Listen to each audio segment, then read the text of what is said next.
During Christmas, we like to focus on family, other people, traffic, all the craziness, but the one person we often forget about is ourselves. How do we face our biggest challenge? How do we face ourselves this Christmas season? Let's check it out. Well, good morning. How are we doing today? Hey, weren't those kids adorable? I'm a little bit biased because two of them are mine, but I think they were especially adorable this year. So, hey, it's always fun when we can put kids on stage and get them off stage with no tripping, breaking, or anything resulting there. So, man, hey, thank you for being here today. We are so glad that you are celebrating with us in this Christmas season. Before we dive in, I want to give you a few things real quick. As Scott said, Saturday is Christmas Eve. Christmas Eve is a wonderful time to invite your family, your friends. You have an invite card you're sitting on. You can go on social media and share that event, invite people like it, because your family, your neighbors, your friends, they feel sentimental. Maybe they feel lonely. There's all these emotions going on. And sometimes that's a great step for them to say like, hey, let's go check out what this season's about. Let's go check out this Jesus I hear about and come see all that is happening. So I encourage you to do that. If you are new today, right after service, I invite you to the hub where we just want to give you a little gift and thanking you for being with us. But man, we are nearing the end of the Christmas season. I just heard an amen. I was wondering if there was going to be like an or like a man, or like or some people like yay, right? I love Christmas. I heard some yays over there. There's like someone in full-on Grinch makeup over there on the side. But I love Christmas, and maybe I love Christmas now that I have kids more, but it's like for a whole like month, you can just feed them sugar, and somehow like they just stay on this high, and then you go see Christmas lights. Like we literally are just like, let's go drive and find Christmas lights. And we went down Moon Valley, and there's a candy cane lane. It's amazing, right? It's just full of candy canes. It's awesome. But we just went, and our kids, and their mind is blown. And I'm a little sad, if I'm being honest, that this season's about to end. But some of the good parts of this season about to end is that means the craziness, that means the insanity, some of the traffic is gonna come back to earth. Some of the parking lots, you don't have to walk, half a mile to get to the store, Amen on that. It seems like your schedules, the craziness, it just gets a little bit lessened. The kids, it takes a few weeks after they come off that month-long sugar high to kind of get their balance back out and normal. That was a real big laugh there. That means you've experienced it firsthand, okay? But of all this happening, there's so much emotion that happens during Christmas. And maybe you're excited for it to be over. You're like, man, I've done enough. I've seen enough. I've done all this planning. I have to see this family. I have to plan this dinner. I have to get these presents. And you're like, I just can't wait till January 26th where I can just exhale, take all my lights and decorations down, and it's over. And so often when we think of this season, we think of the craziness, the busyness, the stress involved. And it can be easy for us to look at the season and blame that and say that's the reason.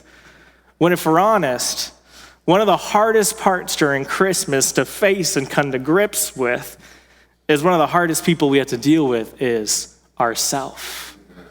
That brings us to our key thought this morning that we have that we're going to kind of look at and then dive into our passage this morning. And is that exactly that the hardest person to face during Christmas is yourself. If you're honest, it can be so easy to point the finger, right? Like I'm not happy because of blank, right? Because that person cut me off, or because there is just way too much joy out there, or whatever it is. But if we're honest, Christmas just heightens all that stuff. It's just a busy time that it takes the already level of craziness that we operate in our life and it notches it up one, right? It goes from 10 to 11. That's a good movie reference if anyone. But it just notches it up one more. So usually what happens is it takes the emotions that are inside us and just burns them a little bit higher. So we want to say this is Christmas fault, but really if we're angry, it just makes us a little bit more angry. We were already angry to start, just the season's made us a little more mad. If we're sad, we became a little bit sadder. If we're distressed, we become even more stressed. But sometimes if we're joyful, we become more joyful, and etc. But in this season, a lot of times it just reveals who we are. And when we're in the middle of this, and it has a way of bringing out the worst in us. And our default will be to point the finger, to become a Grinch, to say it's everyone else's fault. It's because I have to face that family member, or I have to go buy this toy, or I have to be in debt this season. But the real reason is we might need to just look in the mirror and we're not happy with what we see at the other end. So here's our question that I want us to ask this morning, and we're going to see of kind of how do we pull this out of our scripture today, is how do we face ourselves during Christmas? If you have your Bibles, go and flip to Genesis chapter 32. In Genesis chapter 2, and if you've been with us, we've been going through this long journey through the book of Genesis, and we're in chapter 32. We actually started at chapter 1, so we've been here a very long time, and it hasn't even been like 32. We've been going in depth on a lot of these. But a little bit kind of to catch you up here, we've been following most recently the life of this man named Jacob. And in Jacob's life, he was a guy who had some pretty uneven journeys in his life. He started, literally the name of Jacob means deceiver. And he was kind of born in, he was a twin of his other brother Esau, and it was a really dysfunctional family. Like Jacob was on team mom, Esau was on team dad, and they fought a lot. And we looked at that in week 1 of December, how this family was so dysfunctional. It was just a hot mess. And we kind of talked about how do we make sure our families don't venture into that area. And eventually Jacob kind of went on in life. He escaped that a little bit more. We'll get there, and because he's going to come back a little bit. But he got out of there, and then he decided he's going to go start his own family.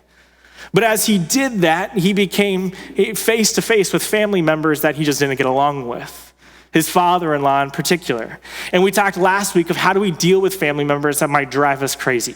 How do we deal with family members that know how to grind our gears? And a lot of times we could say, well, like, it's just their fault. But it's really how do we love and how do we bring Christ into that conversation, just like Jacob did with Laban? Well, today, as we said, we're going to turn the page and kind of look at ourselves. And as we get into this, why I think this is so appropriate in the life of Jacob is Jacob, he lived this life that was constantly blaming other people. That was constantly like pointing the finger. And in today's story, we finally see where Jacob kind of comes up to this obstacle and he comes face to face with himself and the truth of who he really is. And for all of us, there might be that moment where we want to run from our issues, we want to run from our problems, and we want to blame our situation, we want to blame the world, we want to blame other people. But when we see that the details, when we dig into them, is some of our fault as well, it can be quite alarming. So as we start this in Genesis chapter 32, we're going to see the first thing of how we face ourselves during this Christmas season is that we need to stop worrying and start revering. Let's pick this up in chapter 32, starting in verse 1. It says this, that Jacob went on his way, and God's angels met him. When he saw them, Jacob said, this is God's camp. So he called that place Mahanaim. Verse 3, Jacob sent messengers ahead of him to his brother Esau in the land of Seir, the territory of Edom. He commanded them, you are to say to my lord Esau, this is what your servant Jacob says. I have been staying with Laban and have been delayed until now. I have oxen, donkeys, flocks, and male and female slaves. I have sent this message to inform my lord in order to seek your favor. All right, let's break this down a little bit. Jacob is coming home. After this long, kind of contentious 20-year relationship with his father-in-law, Jacob at this point had married 2 sisters. Yeah, no, that's kind of weird. And then their 2 slaves on top of that. He had like 13 kids. It was a little crazy. God used this guy. And God says, finally, go home. The problem with going home is he would have to face his brother Esau, who the last time they kind of saw each other, Esau said, I'm literally going to kill you. So he's like, I don't want to go there. But he comes back home. And he's preparing for this homecoming. But a little crazy thing as you jump into chapter 2, I just think it's so funny what happens in verse 1? Jacob comes and meets someone. And you can cheat and look at your passage. It says Jacob meets who? Go ahead and yell it out. No, he doesn't meet God. Wrong answer. It says it in verse 1. He meets angels. He meets angels. If you read all those 5 verses, it says it right there in verse 1, and then it says, oh, and he named the place something around God. And then he just goes on with his day. And like, as I was reading that, I was like, that's crazy. Like, he met angels, and it gives like 2 verses to it, and then it says Jacob goes and devises a scheme on how he's gonna meet with his brother and how he's gonna do it. I'm like, if I met an angel, I think I would need to use like the bathroom and go change myself after, okay? Is that just me? Anyone else? An angel just pops up. I'm like, oh man, this could end badly. Like, what did I do? Like, I'm a little scared right now. And it's funny because I think as I was reading this, it like thought of the Christmas season. And if you fast forward to the New Testament, in the Gospels, there's a lot of, in kind of building up to the birth of Jesus, the angels come and they make lots of meetings. And it's interesting, especially if you go into Luke, in the Gospel of Luke, it talks about 3 different appearances that the angels. First is Zechariah is meted by an angel. He is the dad of John the Baptist. And an angel comes to him and tells him, hey, you're old, your wife's old, but hey, guess what? You're gonna have a kid. Kind of like what we saw with Abraham and Sarah, if you've been with us in Genesis. And it's this awesome story of what happens. And guess what it says when they show up to Zechariah? You know what it says? It says he was terrified. Yeah, me too, bro. I feel that, right? You go a little bit farther in. An angel appears to Mary, being Gabriel. And when the angel comes to Mary and says, you're going to give birth to the Son of God, she's like, hey, I haven't even been with a man yet, and all this crazy. But the first thing it says is Mary was fearful. She was scared. Yeah, Mary, I can relate. And then if you go to the shepherds, they're just tending their sheep out in the middle, and not just one angel comes, but a chorus of angels. It's like the first outdoor concert, right? Like just boom. They didn't need microphones. And it says they were terrified. Jacob, on the other hand, angels show up. He's like, cool, I'm gonna name this place God's Camp. All right, guys, what do we have to do to get ready for Esau? Because he's gonna kill me? Like, it doesn't even faze him. And honestly, the reason I don't think it phases him is because he was so caught up in his own stuff. He was so worried about that meeting with Esau, that guy who wanted to kill him, that he's plotting, he's scheming. He's like, hey, I gotta make sure all my stuff is happening. Esau wanted to kill me last time, so we're gonna give him lots of gifts. We're gonna put the women out there first, so he doesn't wanna kill the women and the children. And we're gonna do all this so that he doesn't be mad at me and doesn't wanna kill me. And an angel just had popped up to him. I don't know about you, but if that angel came, I think I'd be afraid, and I think I'd fall on my face. But I think Jacob gives us an insight into if we're honest, what our lives look like at times. That when we're so caught up with us, that God, maybe he doesn't send a physical angel in front of your face, but God is sending you messages, be like, hey, time out. Hey, stop. Hey, I got something to tell you. Hey, let's time out for a second. Hey, take your eyes off of that. And we're just so focused on our own self, on our own little bubble, on our own world, that we don't even notice when God's sending a red flag right in front of us. And you see, I think this kind of extends when we talk about Christmas in church, is this is such a joyous time. This is a time we celebrate, right? That God is coming. And it's also this welcoming time that it feels so nice and fuzzy, and it's even warm inside because it's cold outside, right? So you come into church and you feel like loved and it's great. And then we talk about little baby Jesus, so harmless in a stable full of animals, that sometimes we forget that baby Jesus grew up to grown-up Jesus, who said that I am the way, the truth, and the life, and no one comes to the Father except through me. You see, Jesus doesn't come just because he loves us. We sang that, that's true. But he also came to make very clear to the rest of history that there are one of 2 ways we can go. Either eternal life with him or eternal damnation without him. And you see, I think when we see this, is Jacob had this all wrong because he was so worried about his own stuff. He was so caught up with his own life that he didn't just stop and fall on his face and be fearful in revering the almighty holy God. And for us today, I think if we step back, we can think about this God that we worship, that we sing songs to. It is always just mercy and grace that he still pursues us and still loves us. Sometimes I remind myself often, it might not be healthy, right? But I think it's good theology, that at any moment, God could strike me with lightning, right? At any moment, God could send an angel. At any moment, I could just be walking and a tree could fall on me and it's over, right? But by God's grace, he continues to seek me and continues to give me a chance. Which leads to this next point, that we not only need to stop worrying so much and start revering our God, but we also need to stop wrestling and start recognizing.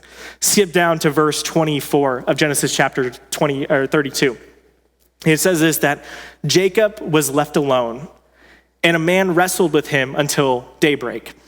All right, let's stop right there. First, Jacob, he devises his plan, okay? We say he's a schemer, right? He devises his plan and he says, okay, everyone else go ahead. Take all the money we have, all the oxen we have, the wealth that I'm gonna give to my brother as a peace offering, and then put the women and children up front so he's less mad and he won't wanna kill them, and I'm gonna hang back. That's his plan. It's a pretty genius plan if you're being honest. But then this weird thing happens. A random dude shows up and he starts wrestling him.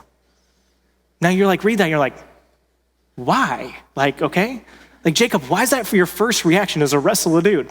I grew up with two older brothers, okay? So like, I kind of understand how like just random wrestling matches pop up.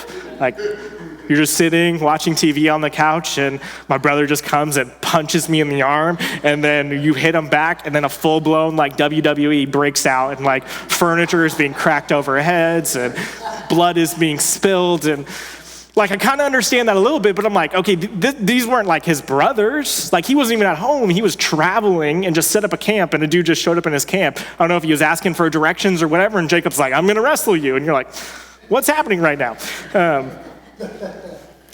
Just weird, right? The story continues. That mystery's kind of left unsolved, but we see at least who this man was. Verse 25. It says, when the man saw that he could not defeat him, being Jacob, he struck Jacob's hip socket as they wrestled and dislocated his hip. He must have struck it hard, right? Or this is a big deal. Verse 26, then he said to Jacob, let me go, for it is daybreak. But Jacob said, I will not let you go unless you bless me. Jacob here is starting to realize the power behind this person. In verse 27, what is your name? The man asked. Jacob, he replied. Your name will no longer be Jacob. It will be Israel, because you have struggled with God and with men and have prevailed. Then Jacob asked him, please tell me your name. But he answered, why do you ask my name? And he blessed him there. Jacob then named the place Peniel, for I have seen God face to face, he said, yet my life has been spared. The sun shone on him as he passed by Peniel, limping because of his hip. This is one of the most popular stories in Genesis, and what many people probably associate and remember Jacob with. Jacob is the man a lot have known as the man who wrestled with God. And some will debate, is this actually God in physical form, or is this an angel? And the answer could be kind of yes to either, probably. But God is in this scene of orchestrating this behind it. But like we said, on the surface, it seems so odd. Like, why did Jacob initiate this? Why is he wrestling with him? But I think this kind of goes, and it continues to point to this overall scene that Jacob didn't know how to face himself. He was in a quiet place. He was alone. He had schemed, he had devised, he had set up all this to go. And then this person shows up, and instead of wanting to be alone with his thoughts or ask questions or talk, Jacob just jumps right in and does something rash and crazy and nuts. And he barely, when we think about this, he barely gave any time of day to the angels. And then he spends all of his entire life, his energy, really living up to this name of deceiver. And I think when we look at Jacob, we see this man who can't stop hustling. He can't be quiet. He can't rest. He's always looking for a leg up. So when this guy shows up, he has this idea that I'm going to defeat him. I'm going to conquer him. And somehow this is going to give me a win to take me to the next level. And then when he realizes this guy injures him, and this guy's more powerful and something's behind the scenes here, his first thought is, I need to get that power. Bless me. He's like, I want to get something out of it. And the turning point in this story, I think, is it's not until God asked Jacob what his name is that actually Jacob seems to come face to face with himself. Because he says, what's your name? And he says, Jacob. And Jacob, as we says, mean deceiver. And it's almost like in that moment, Jacob, when he says that out loud, I wonder if he had like this kind of rush from his whole life come to him. He's like, wow, yeah, I've really been deceiving people my entire life. My entire life hasn't been trusting God, but it's been, how can I get stuff out of people? How can I work around and work every situation for my benefit? And in this moment, it's like a light bulb moment, like bing, oh yeah, I got some stuff I gotta work out. God often sends us those moments at some point in our life. Those moments that humble us. Maybe it's an addiction we're facing and we finally hit bottom. Maybe it's a relationship we get to and it comes to this grinding point, it hits, and all of a sudden you realize, oh wow, I have some fault in this. It even happens on small scale. So I remember one time I was sat in a meeting at work, right? And I work at a church even, and this has happened at a church. And like, we have this meeting, it was kind of contentious, and I walked out of there and all of a sudden it hit me a light bulb. I'm like, wow, I can be a real arrogant jerk in meetings sometimes. And then if anyone else was there, they would have been like, you don't know that, right? Like, we could have told you that. But sometimes it like takes that time where all of a sudden it's like punches you in the face. It's like, hey, what everyone else knew, all of a sudden it hits Jacob here like, oh, I got some stuff I got to look at. But here's what's cool, because in this moment of displaying before God his name of deceiver, God essentially forgives him of that, and he gives him a new name and a new identity. He's saying, hey, here's the deal, Jacob, is you're no longer gonna have that name. You're no longer gonna be known as the deceiver, but I'm gonna give you this new name called Israel. And Israel means prevailer, I can't even say it, right? And Jacob, now Israel, kind of recognizes that this is the God. This is God, and this awe and reverence starts to fall over him, and he understands the situation he is in. And I think as we look at this, Israel, like all of us, wasn't deserving to be in the presence of God. He realized that really clearly, like, wow, God could have struck me down. Like, I thought I was like the good wrestler here, but at any moment, he could have just broke me in half. At any moment, he could have killed me. But he realized that God showed him grace and mercy in this moment. And we can be just like Jacob and spend so much time wrestling with ourselves, wrestling with the world, wrestling with our family and the relationships we have, even wrestling with God himself about how our lives have turned out. And we don't spend enough time just being quiet and recognizing the sovereignty of our God. Which leads to our very last point that we're going to see today in the life of Jacob. And we need to stop worrying, and we need to stop revering and fearing our God. We need to stop wrestling and start recognizing the sovereignty of God. And lastly, we need to stop winning and start repairing. Check out chapter 33, starting in verse 1. It says, now Jacob looked up, and he saw Esau coming toward him with 400 men. I just can't imagine what Jacob's thinking at this point. Like, oh man. So he divided the children among Leah, Rachel, and the two slave women. He put the slaves and their children first, right? This was his plan he already had before. Leah and her children next, and Rachel and Joseph last. He himself went on ahead, and he bowed to the ground 7 times until he approached his brother. Verse 3, we see all of a sudden he switches the plan.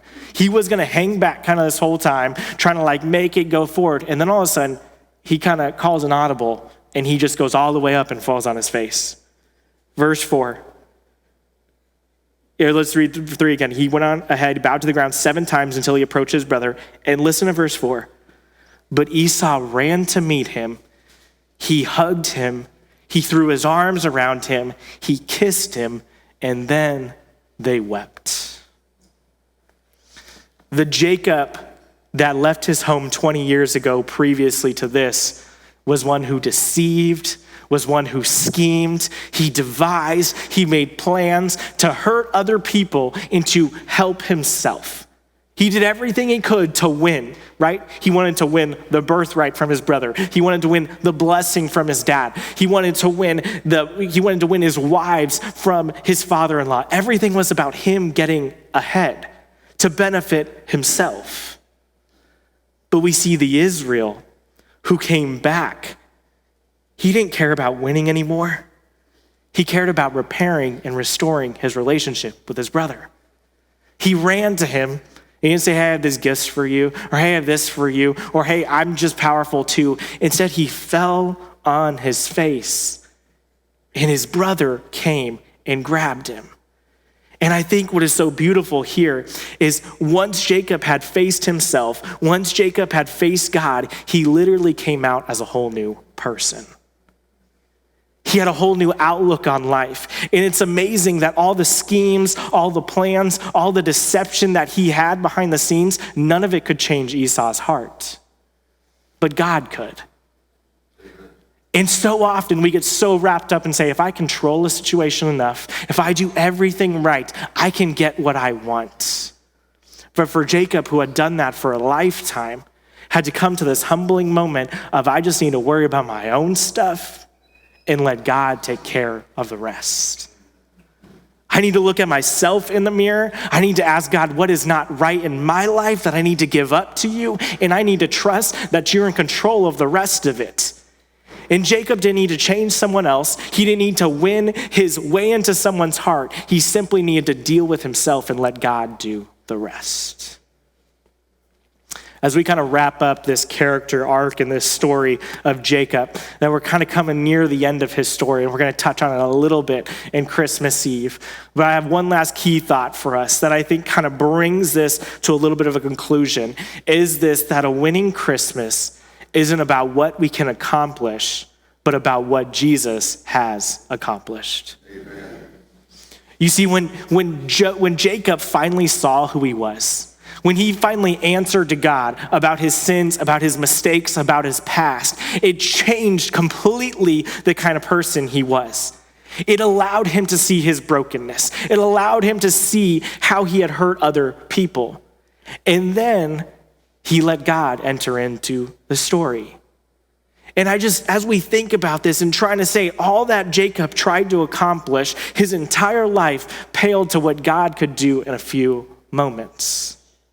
I was thinking about this last week, and the example that popped in my head, which is so dumb and so ridiculous and so crazy. But yesterday I was running around the house looking for my shoes because I think I left them in the middle of the living room. Like I should, right? I'm gonna need those shoes later, so that's where they were. They weren't there. So then I went into my bedroom and I'm going through and we're getting the kids ready to leave. And I'm like looking all over. My wife's like, what are you looking for? I'm like, I got this. She's like, your phone's in there. I'm like, no, I'm looking for something else. And I go and I'm finally like, where are my shoes at? She's like, I moved them right next to the door when we're gonna leave. I'm like, oh. And I thought about that. Instead of me running around and thinking I can know where everything is, thinking I have it figured out, I could have just reached out and said, hey, do you know where my shoes are at? I could really use those before we leave. And save myself a little bit of time. And so often we're doing the same thing in our own life. We're running around trying to fix everything, trying to fix everybody, when really we just need to fall on our face and ask God, hey, can you help me? Because I'm lost. I don't know where I'm going. Really, I don't even know what I'm looking for. And I need you to help me figure it out.